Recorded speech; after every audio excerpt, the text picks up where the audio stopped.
You are listening to the VCast.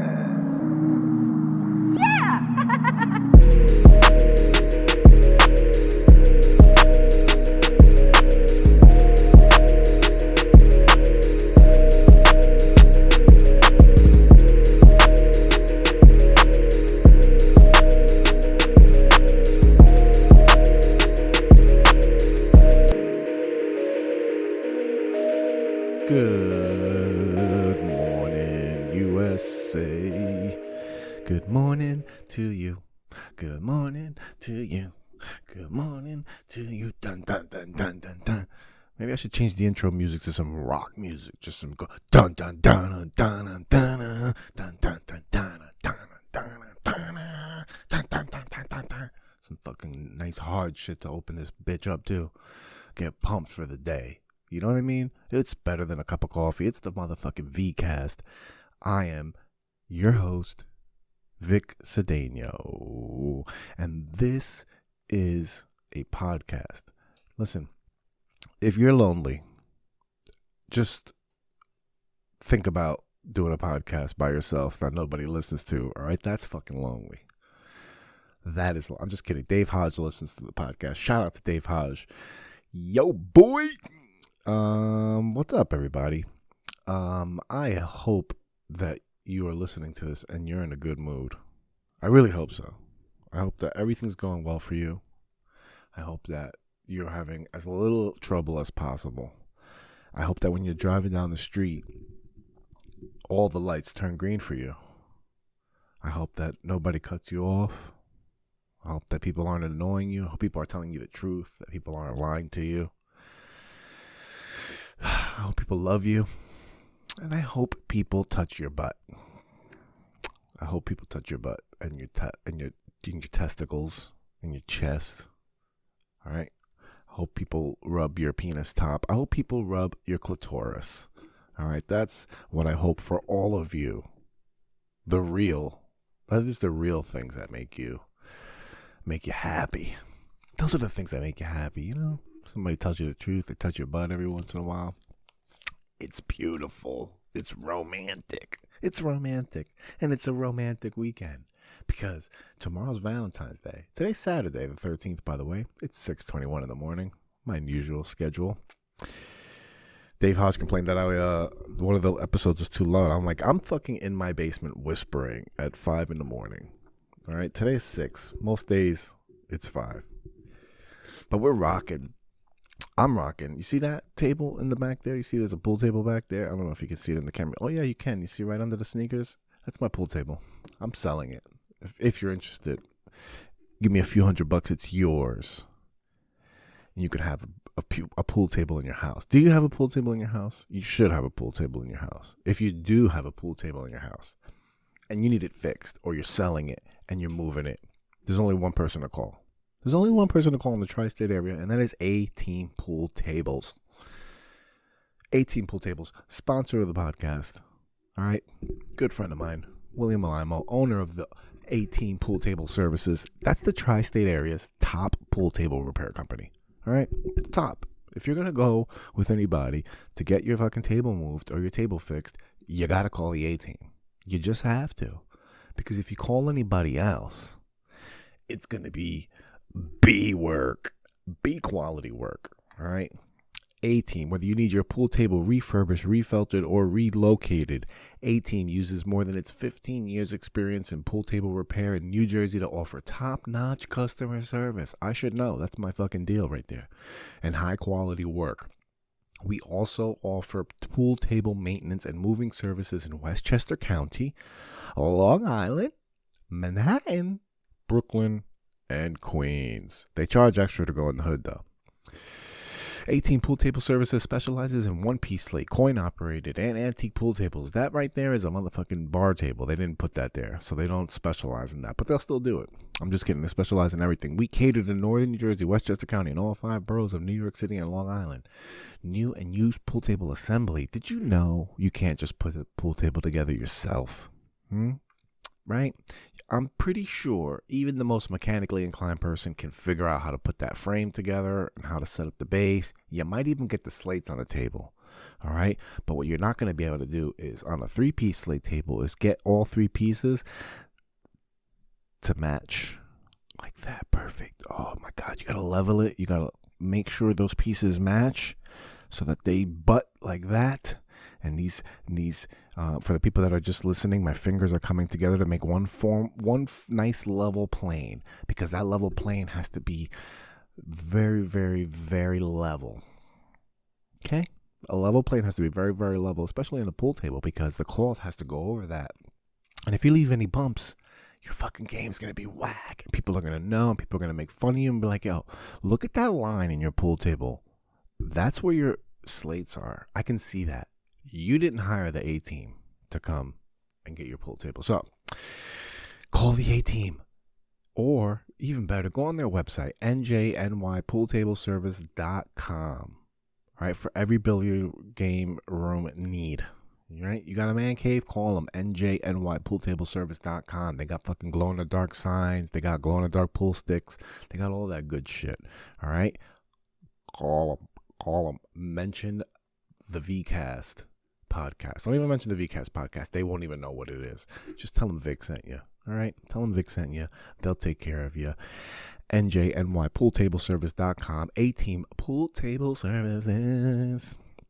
I'm fucking reading ads like a beast now. I am a beast ad machine.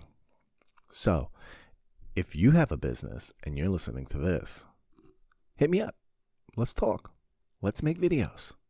Let's make videos of me right here talking to the camera and telling you what you need to do with your money. Okay? Do it.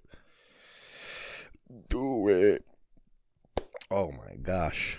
We are wrapping up here, ladies and gentlemen. This most likely is going to be my last episode down here in the dungeon. Down in the dungeon. New podcast studio coming soon. So immediately following this episode, I will be taking apart all of this equipment just so that I have the pressure put on me to react. I need to do that. Sometimes I need like impending doom in order for me to do things. I always wait till the last minute for things, procrastinate, all that good stuff. I think I'm the only procrastinator in the world. But I procrastinate like a motherfucker. Alright, so what's been going on? Have you seen me on social media lately? Probably not. Because I'm not on social media. I'm off social media. It is the annual social media break. That means once a year, I go off the grid. Off the grid. Now, for those of you that are new listeners, welcome. The social media break was birthed in 2018, along with my comedy career.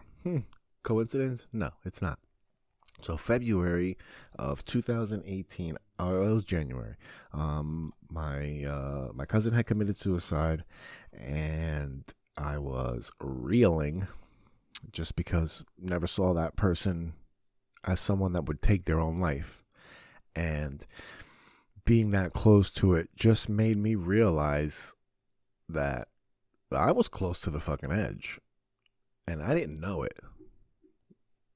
I was close to the edge, not of suicide, but of my own maybe. But that's the thing. That's what scared me, okay, is that I was emotionally disturbed and I wasn't confronting my feelings. And someone that I didn't think would take their own life took their own life. And it made me realize that I got to take care of myself. That I can't just exist. My existence up until that point had no purpose. And it's fucking weird because comedy changed. I was going to say nothing really changed, but a lot changed. A lot actually changed. I confronted my own emotional instability head on, and that was terrifying, because I was a new father. My daughter had was only a couple years old at that point. She hadn't even turned 3 yet, and my cousin that had took his own life left a 6-year-old daughter, and it brought up all my emotions because I lost my father when I was 6 years old, and that was very, very traumatizing to me. And I'm gonna get to that, and I'll get to that in a minute. But I'm talking about the social media break. So my mental health was all fucking whacked out, and I was like, I gotta get off social media because I was arguing a lot, politics, and how much I know about politics and how I'm right and everybody else is wrong. So I was getting really, shaking the camera. I was getting really like just emotionally stressed. Like it just was fucking weighing down on me. And I did the social media break. I had been thinking about doing comedy for a couple years already, but I was only writing jokes. I wasn't doing them. I wasn't going to open mics. This whole process I never knew fucking existed for comedy. I didn't find this out until a podcast and people talking about it. And I was like, oh, you just go? Like, it never occurred to me that you just go to an open mic and just start doing comedy, and then that's how you get booked. Like, eventually, when you get better, knowing people and stuff, and bringing people to shows.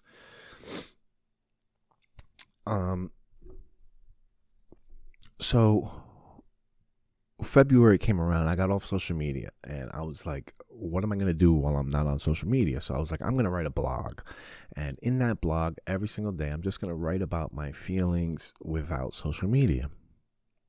And I just saw how much, after that first month, I saw how much time social media took away from me. I saw how much emotional energy social media took away from me. I saw how much I abused social media and used it as an escape, not to confront my own feelings.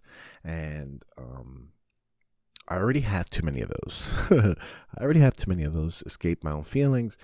So during that time, I did a podcast, the Survival Guide podcast, with Anthony Westbay and his brother and Chris. And I told them I was going to do podcasts. I told them I was going to start doing stand-up comedy. And before I even did an open mic, I had my first book show. Who do you know? I had a fucking booked gig before they ever did an open mic. Me, that's who. All right, the same guy that got promoted in a job interview. That's me. All right, I got promoted in a job interview. I got booked on a comedy show before I even did comedy. All right, shout out to fucking Tommy, Big T, motherfucking T, Big THC TV. Motherfucker booked me on one of the best shows I've ever been on. And I bombed like a motherfucker. Of course I bombed. It was my first show. I was dressed like John Cena. I'll never forget that fucking joke. All right. I was wearing I think I wore it on here on April. I wore the Keep It 420 shirt, and it was a black and red Keep It 420 shirt. I wore some jeans, and I wore my red Toro red Jordans that I sold on eBay for $200. A used pair of sneakers for $200. All red Jordan Toro 4s. Fucking fire engines on your feet. I wore that with a did I have a fucking headband too? No, I probably had a red hat, and just everything matching. And I took and fucking West Bay clowned me about it. He called me John Cena. All right, I could not live that down. But it was a 420 show. There was weed everywhere. I got so high before I went up there, and I was supposed to do like 5 to 7 minutes. And what I did, I thought I had 5 to 7 minutes in my head, and I think I did. from open mic. I mean, what the fuck did I know about timing? But all I know is I went up there and I did 7 minutes in a minute and a half and then ran out of things to say. So I just babbled for a while. I babbled until I got that stress light. You always know what a stress light is? When you're bombing, a stress light is when they fucking wave that light like, get the fuck off the stage. Get the fuck out of here. What are you doing? And they just wave it really hard. They almost dislocate their fucking shoulder waving it to get you off that fucking stage. Because not only are you dying, but the crowd is dying. People started complaining that they weren't, like I was ruining their high. No, I'm just kidding. I made a couple people chuckle talking about my uncircumcised penis. And you know what's the funny thing is I remember I was bombing up there and people were quiet. And when I got that first chuckle, when I said something, I fucking immediately was like, I cut like a cut scene. All of a sudden I cut and I looked at that fucking person that laughed and he looked at me and we were connected. And I was like, thanks for laughing, bro. I appreciate you. And then I continued to bomb after that. But it was my first show. What the fuck did I know? But that's what I mean. So that February, first social media break. And now here we go. We're at the third one. Is this the third social media break? Yes, this is the third. Like 18, 19, 20, 20. Well, this is the fourth? This can't be the fourth. Am I confused? I'm fucking confused. This is the fourth? This isn't the fourth. Oh, I gotta go to my blog. To the blog. To the blog. The blog will tell me. The blog will tell me what I need to know. VicIsFunny.com. Ladies and gentlemen, VicIsFunny.com is the website. And if you go to the website, and you when you go to the homepage, you're gonna see a nice photo taken by Tom Rome, and you're gonna scroll down to the blog to the little Asian girl, and one social media break, 2 social media break, 3 social media breaks. I took 3 social media breaks, guys. So no, this is the third one. Reflect 2008.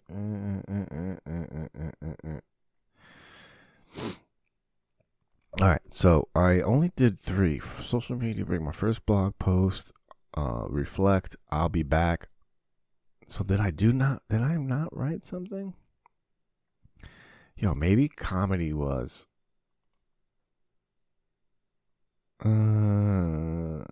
Last year when I did the social media break and failed to. The first year I didn't document it. I just did a social media break. That's weird. All right, so I did 1 year where I didn't even fucking document it. Document everything. Fucking Gary Vee was right. God damn it. Document everything so you can go back and see it. Also, I didn't do a blog the first year. All right, well, that's good. So, what am I even talking about? Sometimes I get fucking tired of hearing my own fucking voice. So, social media break. What's going on now? All right, so fucking blogged it. De Blasio. I hate when I lose a train of thought. Fuck the social media break, bro. All right? I'm getting fucking tired of it. Next year, I ain't doing it. Just kidding. I ain't doing it. This is good. It's good because this year came at a perfect fucking time. All right? I'm so busy. I'm so emotionally overwhelmed. And the fact that the break came as this transition is happening, as, all these things are going on, one less thing I'm doing is being on social media. But you know what? Another thing is, now I'm on my fucking phone more. I want to compare usage.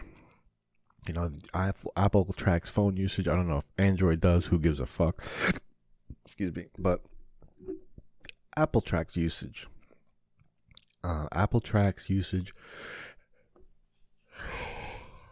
I want to compare my previous month's usage with social media with this month's usage, because I'm like staring at the screen a lot more. I'm just staring at the screen, not knowing what to do.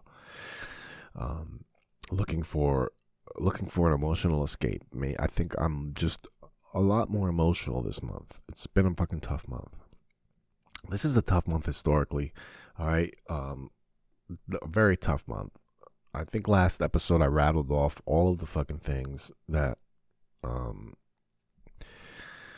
happened. There's just so many things in February that my family has renamed February to Whack History Month. Okay? Not Black History Month. Sorry. I know you guys had it rough too.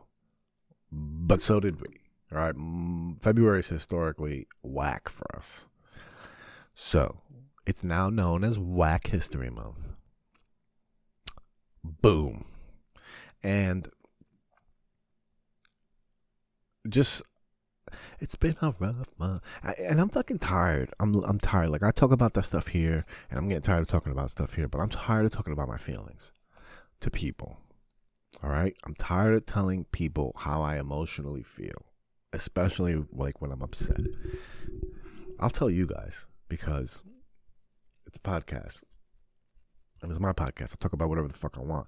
But I talk about my feelings. I talk about my fucking feelings. But I'm not talking about my feelings to nobody else anymore. Because whenever you tell somebody how you feel or what you're going through or your problems, I believe, this is new research I'm releasing on the whole world. I don't know. You tell me if you have seen any anecdotal evidence to support this theory. I believe when you tell someone how you feel or your problems or what you're going through, and you unload on them, I feel they lose a little bit of respect for you. I feel every time you tell someone your problems, they lose a little bit of respect for you. A little bit. A little bit. All right. I told my wife all my problems. I don't think she respects me at all anymore. Okay? I don't think anybody that I tell my problems to for a prolonged period of time respects me anymore because my problems are the opposite of what I appear to be. I look like the strong, silent type. But I'm actually weak, emotionally unstable. Very. Very. And I've been dodging this. I've been ashamed of this. But no longer will I be ashamed of my mental instability. I am fucking crazy. All right? Crazy. That's why I do comedy. You know when people talk about, comics are, broken people. That's me. Okay? That is fucking me to a T. Comedy is me. I am not going to stop doing comedy.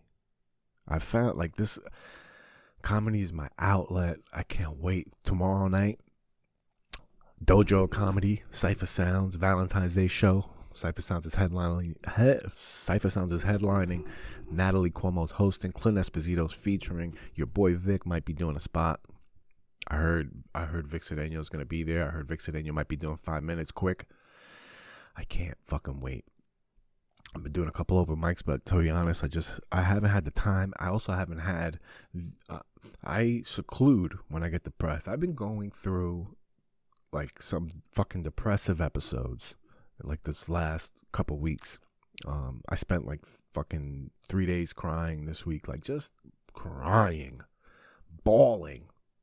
Not the good bawling. It's more like bawling, bawling. That's the new remix to the Jim Jones song featuring Vic Cedeno.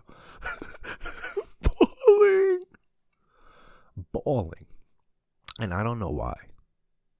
All right? I don't know why. I have a lot of stuff going on in my fucking life that's emotionally stressing me out, but the emotional instability, the pain that I'm talking about is not from anything that's going on right now. It's not rooted in anything that's going on right now. I mean, the things that are going on right now are compounding on it, yes, but it's not rooted in all that. Like, this is emotional trauma that I believe stems from when my dad died when I was 6 years old. I think that's a fucking traumatic event for a kid. Here we go. I think it's a real traumatic event for a kid to lose a parent, especially at an age that they can remember it. And I think that shit sticks with you forever. And it's a trauma that keeps happening to you. It's a trauma that keeps happening to you because it's something you relive. It's something you relive every time you go to an event, every time it's Father's Day, every time it's Parents' Day, every time it's your friend's dad, you relive that trauma of losing a parent over and over again. And it fucking sucks, right? I made it through that. I powered through that shit. So I have a lot of anxiety now because I'm a parent, and it is my biggest fear that I end up like my dad and that my daughter ends up like me. And this past week, she turned 6 years old. My daughter turned 6. It was fucking awesome. My daughter's an amazing, amazing kid. I can't, she's so amazing, I can't put her on social media because you just don't deserve to have any part of that. Cheers. The fucking kid is amazing. She's hilarious.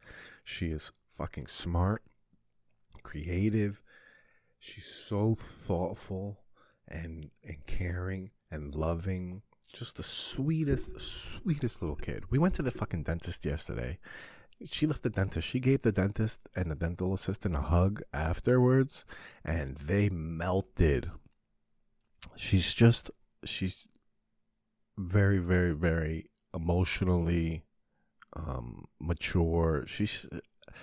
I don't have to there's not much. The things that this kid gets in trouble with, we exaggerate just because, she's not perfect, obviously, but she's the fucking best kid. The best kid. All right, behavior-wise, she's just, I can't, I could spend the whole fucking podcast telling you about how good she is, about the things that she does, about how smart she is, about how she appreciates things, about how she listens, about how she's considerate. I can just go on and on. And it is my greatest fear that she has to go through the trauma that I went through, because I want to see how she grows up healthy. Because I think about what would have happened to me if I grew up healthy without that fucking trauma in my life. And it's something I always feel like I've dealt with it. I've always felt like, I've done so much work. I've been in therapy. I was in a 6-month inpatient program required by the New Jersey State Department of Corrections. And I was in, intense outpatient therapy when I got out. I had to do long-term outpatient therapy. And I've gone to a lot of counseling. I've done a lot of fucking talking.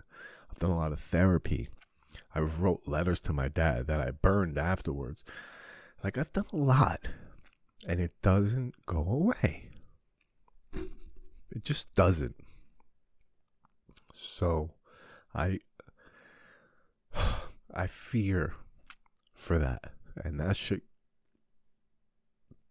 gives me paralyzing anxiety. Oh, fucking crying. It gives me paralyzing anxiety, and it makes me withdraw. It makes me close off, and I don't want to go out. There was times where I thought about going to the open mic, and then just the thought of seeing people and knowing that I'm feeling like this, where I'm on the verge of breaking down. I don't want to go out like that. But probably if I go out, I won't feel like this. You know what I mean? So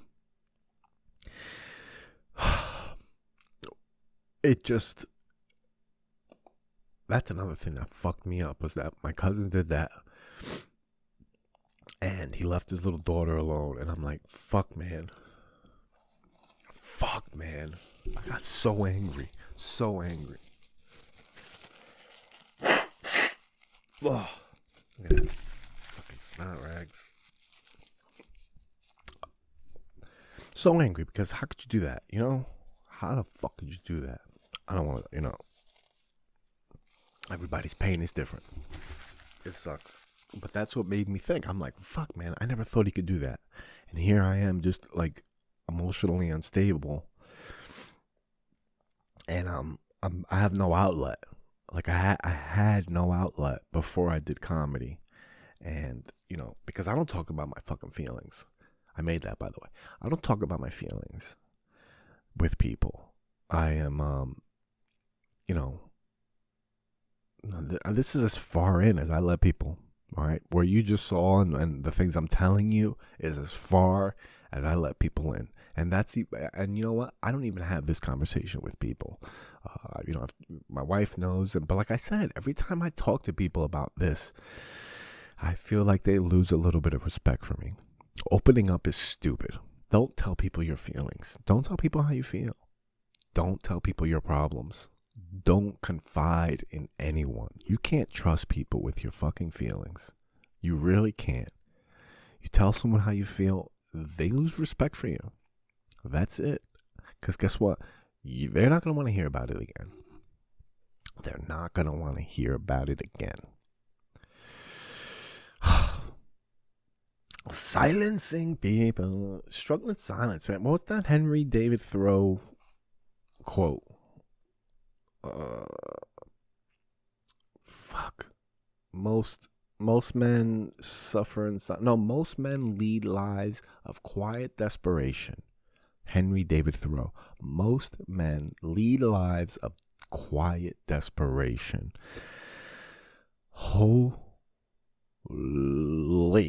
That fucking quote, it just hits so hard because it is. It's just quiet desperation. Who the fuck are you going to tell about your problems? That's what you pay therapy people for. You don't pay therapists so that they listen to your problems. You pay therapists so that they don't lose respect for you after you tell them your problems, right? The money keeps the respect there. But you tell other people your problems, they're going to lose respect for you. People like and respect the strong, silent type. People that can deal with their emotions. People that are leaders. Not fucking pussies that cry on podcasts. My daddy. Fuck. My daddy. My whole fucking life. You know what fucking used to set me off when I was little? When people called me a bastard. You bastard. Hated that fucking name. Bastard. Whoa. Half hour of fucking crying. This is nice. Yeah, people fucking... Who has the least respect for people? Oh, I just said... I said therapist. You pay a therapist not to lose respect for you. But I bet you therapists secretly don't respect people. Therapists have zero respect for people because they just see people fucking cry all day. They know how fucking weak people are. They don't respect anyone. Struggling in silence, bro. Opening up to someone, they lose respect for you. That's what I wrote down here. Depressed people, perks. That's also what I wrote. Do depressed people have any fucking perks at all? Are there any perks to being depressed other than people pitying you? Some pity sex, some pity head, right? You just cry to a girl in her arms and you tell her all your problems, then she blows you and you're like, things aren't so bad. Thanks for saving my life. A blowjob can save a life, right? Have you ever been depressed? You ever feel like you're going to kill yourself? Get a blowjob. It'll make you feel better. I wouldn't fucking know.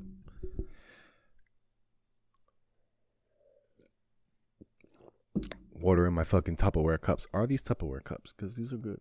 Yes, they are Tupperware cups. All right. Getting ready to go. This is the V cast. Depression sucks. Depression sucks. Talk to your friends, but don't talk to your friends about your problems. They're gonna not respect you anymore. RESPECT. That's what it means for me. Sock it to me, sock it to me, sock it to me, sock it to me. Don't tell people your problems, bro. They will not like you anymore. They will not like you. Were you ever been around somebody and you're having a good time and then they just start crying and you're like, I'm never inviting this motherfucker out again. Lost the respect. I'm telling you, people, think about it. Speaking of respect, have you watched Power? Have you seen Power? I am all in on Power right now. I've just been binge watching. I finished the first fucking show. Now I'm on to book 2, Ghost Jr. Spoiler alert, Ghost dies in Power. Ooh, you didn't know that? If you don't know, that's too fucking late. What a great fucking show. It's really, really, excuse me. It's like a black people soap. It's a black soap opera. Hood soap opera. It's great. I enjoy it. I enjoy the writing. I enjoy the acting. A lot of fucking sex scenes in Power. And I don't mind sex scenes. All right? I'm not a fucking prude. However, when you're watching television, I get tired of seeing the same people fuck over and over again. All right?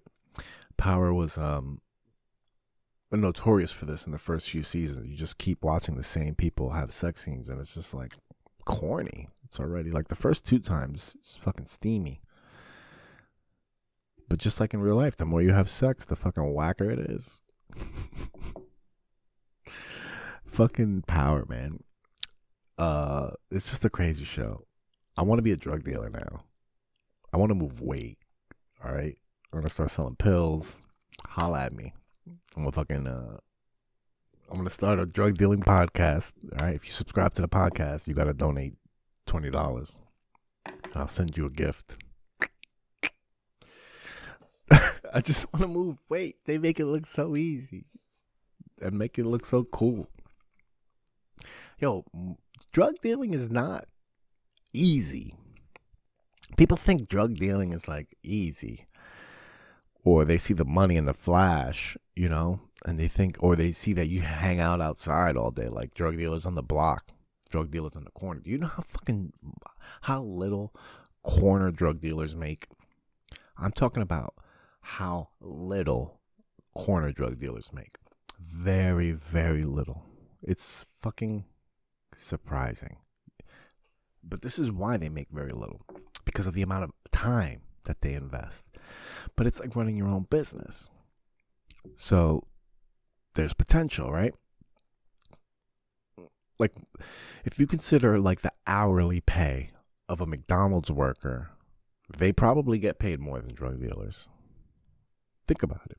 If you're a drug dealer and you're hustling 12 hours for a few $100s, that doesn't add up. But if you're clearing a few grand in 12 hours, then you're on a different level. Then you're making drug dealer minimum wage. Drug dealers have minimum wage laws. I don't know if you know this. They sure do. Drug dealing. I want to be on Power. I want to be an episode of Power. Do I want to act? I just see people on TV and I'm just like, I want to be on TV. I just want to be on a show. Silly, right? Do I want to act? Maybe, just to see. Just as a curiosity thing. I mean, listen, I've said this before. I'll say it again. I don't want to be famous. Like, I don't want to be what the fuck do I know what I want? How can I say I don't want it? I yell at my daughter about this all the time. Why are you going to say you don't want to do something you don't know about? That you don't know if you're not going to like? Like, if you don't try something, you don't know. You don't know what you're talking about. So I'm just going to try being world famous just to see if I like it. And then if I don't, I'll just fucking not be famous anymore.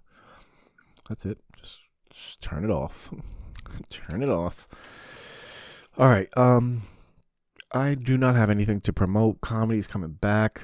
I talked a lot of shit about not reaching out to people, but you should. Don't suffer in silence like I do.